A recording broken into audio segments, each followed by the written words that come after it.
What you're seeing here on light microscopy is in fact that nodule, but it took a long time for you to develop, and hence what we did earlier, we walked up and down the body.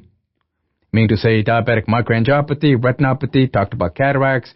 I gave you 2 different types of pathways for damage, including non-enzymatic glycosylation, hyaline arteriolosclerosis, and blood vessels are affected. Now, the picture of the arrow on the right represents hyaline arteriolosclerosis. So that is a blood vessel. Do you understand that? And that I can't, now, by looking at that, you can't tell if it's afferent, efferent. But what's the first arteriole to be affected? The efferent.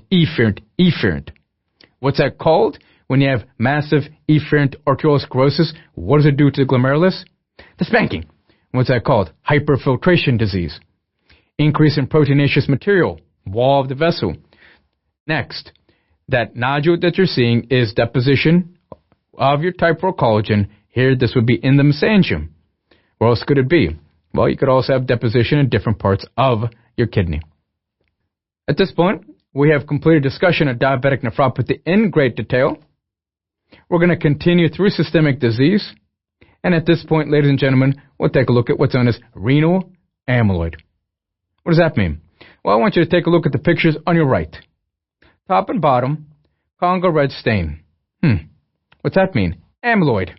Amyloid means what to you on Congo red stain? Apple green birefringence. Is that clear? So what kind of issue might you be thinking about? High on your differential. How about Benz-Jones proteins? What's that mean to you? Benz-Jones protein represents your light chains, kappa and lambda, kappa more so. And in other words, you're looking at immunoglobulins depositing. Chronic inflammation, rheumatoid arthritis, plasma cell disease such as multiple myeloma. And the amyloid here is the fact that it's depositing. Congo red stain. Dangerous? Yeah. As soon as you start to have amyloid depositing on organs, oftentimes your next step in management is organ transplant. Renal amyloid associated with secondary amyloidosis. That's important. If there's amyloidosis, Congo red stain, we talked about how this then appears as being apple green birefringence. If it's an HNE, a little bit more difficult, huh?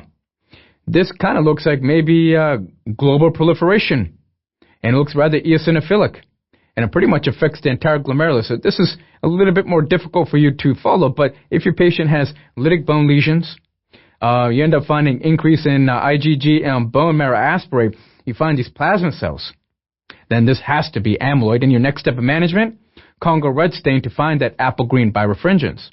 But there is a difference in terms of how it appears on HNE versus how it does on Congo red stain.